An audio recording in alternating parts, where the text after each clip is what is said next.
Sir, பூக்கூடல இந்த 2 நாட்டு வெடிகுண்டு இருந்துச்சு சார்.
சார், வீட்டுக்குள்ள AK-47 இருக்கு சார்.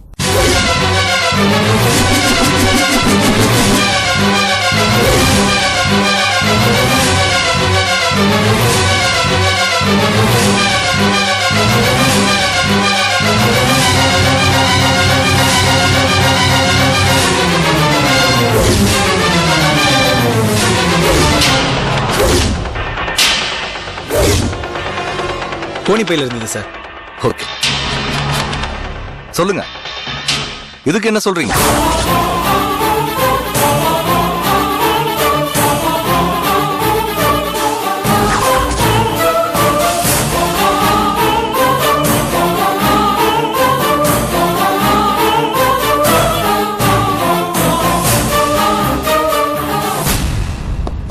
சார், இவன் தான் சார் அது.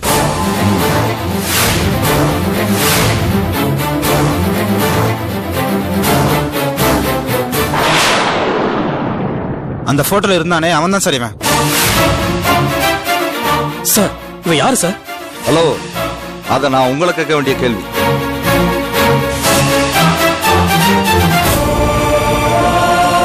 இவன் யாரு சொல்லுங்க. சார், எனக்கு தெரியாது சார். தெரியாது? நல்லா பார்த்து சொல்லுங்க.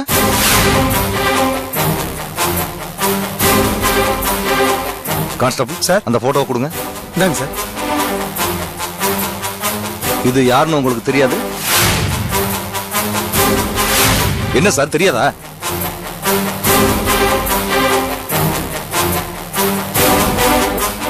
சார், எனக்கு சத்தியமா தெரியாது சார். இப்படி நீங்க பேசுறதுனால எங்களுக்கு வேற வழி தெரியல.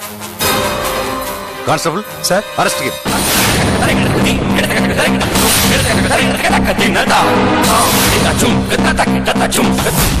ராஜேஷ், நாங்க உங்களை கைது செய்யறோம்.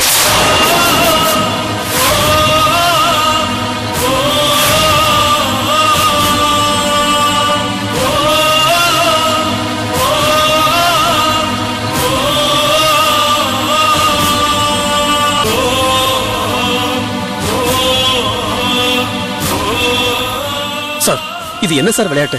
இவன் ஒரு தீவிரவாதி. இவனை ஒளிச்சு வச்சு அடைக்கலம் கொடுத்து பாதுகாத்த குற்றத்துக்காக நாங்க உங்களை அரெஸ்ட் பண்றோம். சார், எஸ், விழுப்புரத்துல முந்தா நேத்து ஒரு வெடிகுண்டு வெடிச்சதுல பஸ்ல போயிட்டு இருந்த பல பேர் செத்துருக்காங்க. அதுல சம்பந்தப்பட்ட தீவிரவாதி இவன் தான் சொல்லி ஆதாரத்தோட எனக்கு தகவல் வந்துடும்.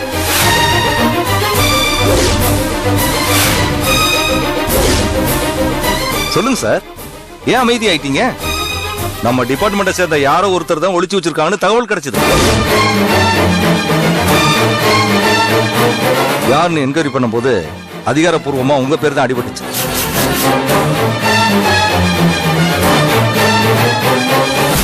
இப்போ அது உண்மைன்னு தெளிவாயிடுச்சு.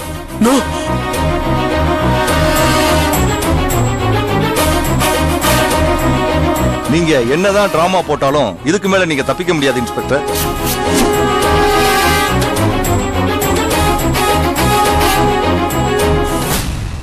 தீவிரவாத தடுப்பு சட்டத்தின் கீழ் நான் உங்களை நான் பெயிலபிள் வாரண்டோட கைது செய்யறேன். No sir. சார், அது உண்மையா இருக்காது சார். இதுல ஏதோ சதி இருக்கு. நீ யாருமா? ஓ, கல்யாண பொண்ணா? நீ இப்படித்தான் பேசுவ. நாங்க சொல்றதெல்லாம் உண்மை. Sir sir please sir.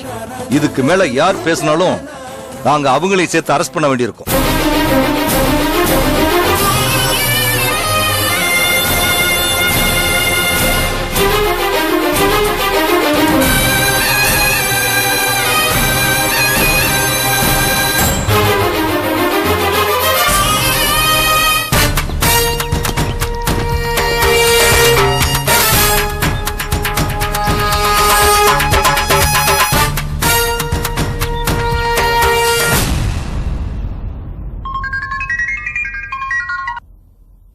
டேய், என்னடா ஆச்சு?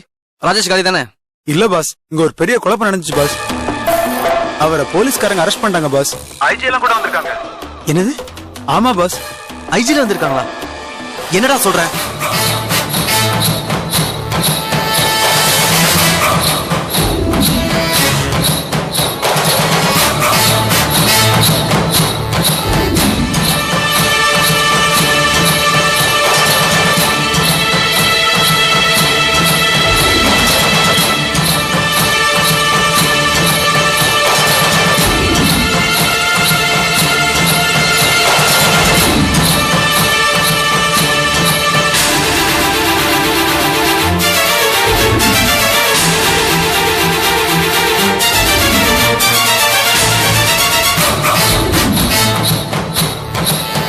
சரி, இங்கப்பா முதல்ல அங்கிருந்து எல்லாம் வந்துருங்க. ஒருத்தர் நிக்க கூடாது.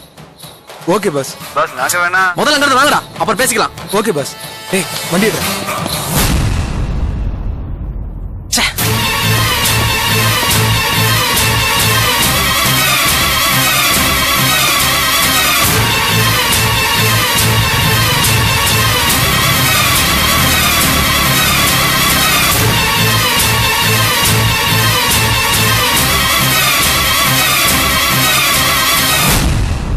வாங்க போகலாம். வாங்க சார் போகலாம். சார் இதுல ஏதோ குழப்பம் இருக்கு சார். ஏன் தலைவா என்ன டபக்க பாக்குற? விழுப்புரத்துல வெடிகுண்டு வச்சுட்டு வந்த எனக்கு நீதானே உங்க வீட்டை இடம் கொடுத்த.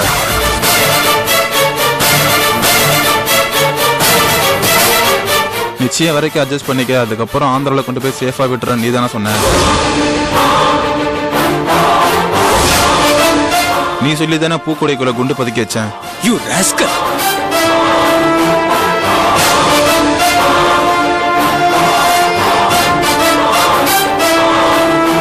இவரை ஜீப்ல ஏத்துங்க. கல்யாணி, இவங்க என்ன சொன்னாலும் நான் நிரபராதி. என்ன நம்பு கல்யாணி, தயவு செஞ்சு என்ன நம்பு.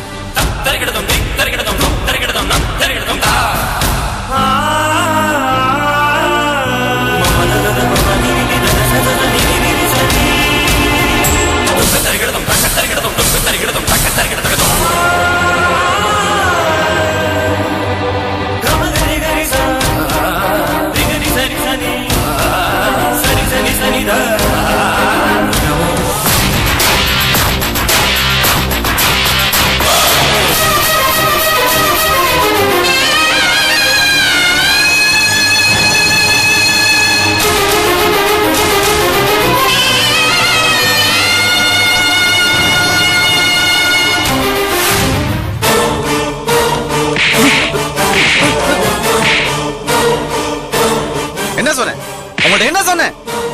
இன்ஸ்பெக்டர் கண்டத்தட்டமா வெட்டி போடுங்க. நான் அதை பார்த்துட்டு கல்யாணி பயப்படும் சொன்னேன். எல்லாத்தையும் சொதப்பிட்டு வந்து நிக்கிறீங்களா பொண்டகளா? அண்ணே நாங்க எல்லாரும் ரெடியா தானே இருந்தோம். உள்ள போய் வெட்டுற நேரத்துல போலீஸ் வந்துச்சுனே, ரொம்ப சலசலப்பாயிடுச்சுனே, அதானே பின் வாங்கிட்டோம். போலீஸ் வந்தா உங்களுக்கு என்ன? நீங்க கோர்ட்ல எல்லாம் போய் அத்தனை போலீஸ்க்கு முன்னாடி கொலை பண்ணதே இல்லையா? அப்பெல்லாம் எப்படி செஞ்சீங்க? அண்ணே அது வேற இது வேறனே. கும்பல்ல நம்ம பசங்க யாராவது மாட்டிக்கிட்டாங்கன்னா அதனால தானே பின் வாங்கணும்.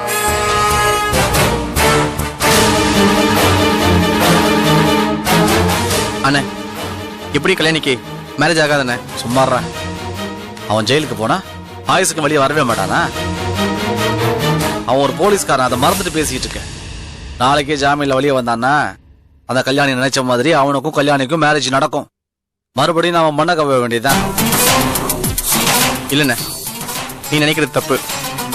அந்த இன்ஸ்பெக்டருக்கு நம்மளை விட எவனோ பெரிய எதிரி இருப்பான் போல. அதான் பயங்கரமா யோசிச்சு இந்த இன்ஸ்பெக்டர் தீவிரவாதி கேஸ்ல மாட்டிட்டு இருக்கான். எனக்கு என்னவோ நடந்தது எல்லாமே ஒரு டிராமா போல தோணுதுண்ணே. ஆமா தலைவா, போலீஸ்காரங்க அரெஸ்ட் பண்ண 2 தீவிரவாதிகளும் எங்களை மாதிரி மட்ட பண்ற தொழில் செய்யறவங்க மாதிரி தான் தலைவா தெரிஞ்சது. அண்ணே, எல்லாமே நல்லதுக்கு தான். இப்போ அந்த கல்யாண குடும்பம் நடுங்கி போய் தானே இருக்கு. இனிமே தான் என்னோட வேலையை நான் ஆரம்பிக்க போறேன். அண்ணே, இது வரைக்கும் அந்த வீட்டுல இருக்கிற எல்லார்கிட்டையும் நான் வீட்டு வெளியே தான் பேசியிருக்கேன். இனிமே தான் அந்த வீட்டுக்குள்ள நான் போறேன். அந்த கல்யாணம் மடக்கி நம்ம வீட்டுக்கு கூட்டு வரது தான் என்னோட திட்டமே. அதுக்கான காலங்கள் இப்பதான் கூடி வந்திருக்கு. இப்ப அந்த குடும்பமே நொடிஞ்சு போயிருக்குண்ணே. இந்த நேரத்துல இதை விட பெரிய ஷாக்கா கொடுத்து அந்த வீட்டுக்குள்ள நுழைய போறேன். அந்த வீட்டுல இருக்கிற எல்லாரையும் என்ன மாதிரி உத்தமன் இந்த உலகத்துல பார்க்கவே முடியாதுன்னு சொல்ல வைக்க போறேனே.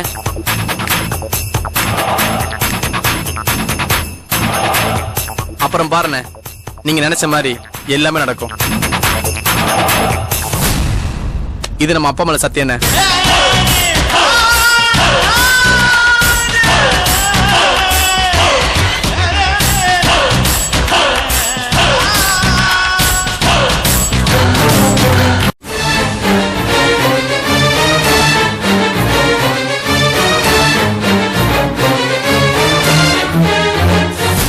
நிச்சயார்த்தம் பண்றானா? நிச்சயதார்த்தம். அந்த இன்ஸ்பெக்டர் மாப்பிள்ளையா வர போறாங்கிறது இருமாப்பிள்ள தானே அந்த ஐயப்பன் இப்படி ஆடிக்கிட்டு இருந்தான். அங்க அந்த நிச்சயார்த்தம் நின்னு போன உடனே அவன் மூஞ்ச பார்த்தேல்ல, அதுல ஈயே ஆடல. என்னங்க அதுல உங்களுக்கு என்னங்க சந்தோஷம்? எப்படி பார்த்தாலும் கல்யாணி நம்ம குடும்பத்துக்கு சொந்தங்க. இன்னைக்கு வேணா சிவா அவங்க குடும்பத்து மேல வெறுப்பா இருக்கலாம், ஆனா நாளைக்கே எல்லாம் சரியாயிடுங்க. நம்ம பொண்ணு அங்க போய் வாழ வேண்டாமா? எங்க அந்த பரதேசி வீட்லயா?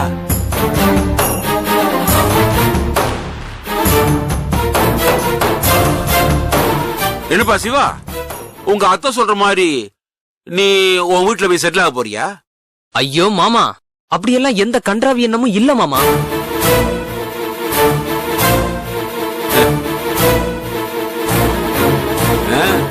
உண்மையை சொல்ல போனா நிச்சயதார்த்தத்துக்கு வரக்கூடாதுன்னு தான் இருந்தேன்.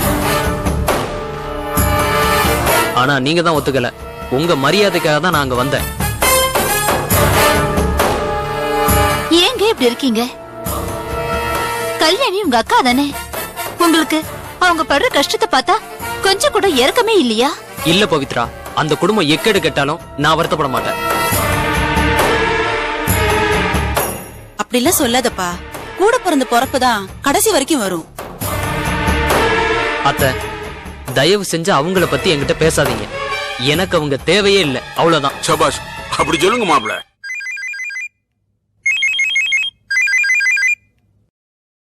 ஹலோ, சொல்லுங்க.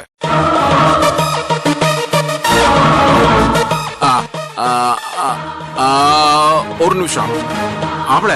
மாமா, நீங்க ஹோட்டலுக்கு போய் கல்லாவில் ஒரு 25,000 ரூபாய் இருக்கு, அதை எடுத்து நீங்க பேங்க்ல அவசரமா கட்டிட்டு வந்துருங்க. அங்க வேற யாரும் இல்ல, நீங்க போனா தான் நல்லா இருக்கும். சரிங்க மாமா.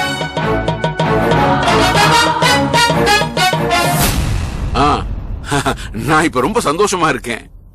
நிச்சயார்த்த பத்திரிகை வாசிச்ச உடனே நீங்க சொன்ன மாதிரி டான்னு போலீஸ் வந்து நின்னுருச்சு.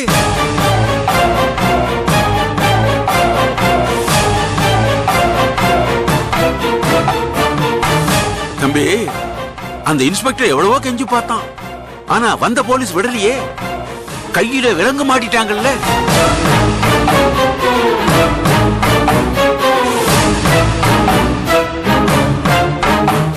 அது மட்டும் இல்ல, நீங்க அனுப்புன பசங்க அசல் தீவிரவாதி மாதிரியே நடிச்சாங்க.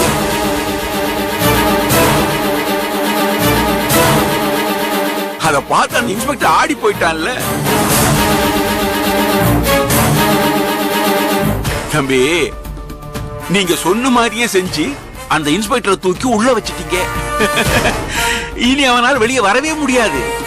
அந்த கல்யாணிக்கு இந்த ஜென்மத்துல தாலியே ஏறாது இல்ல.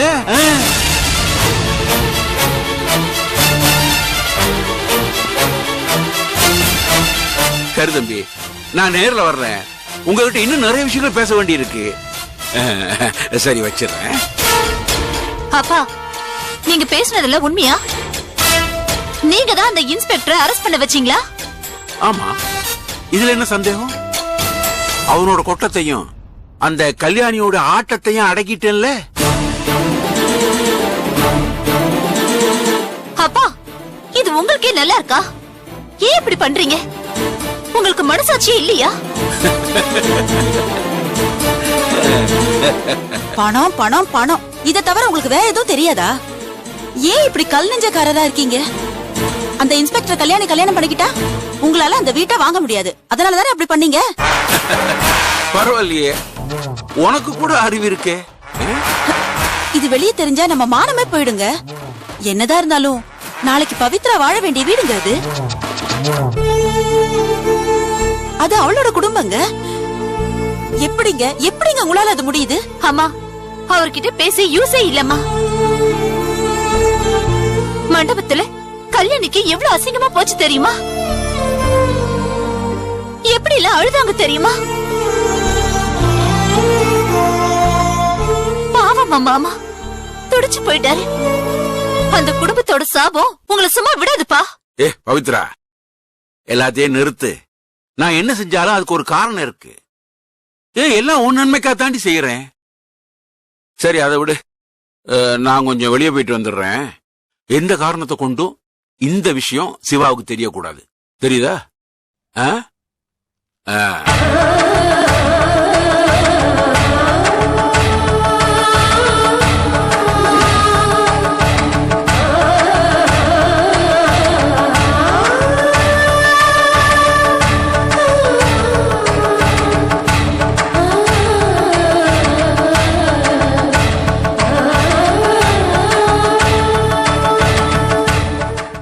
வாழ நினைத்தால் உன்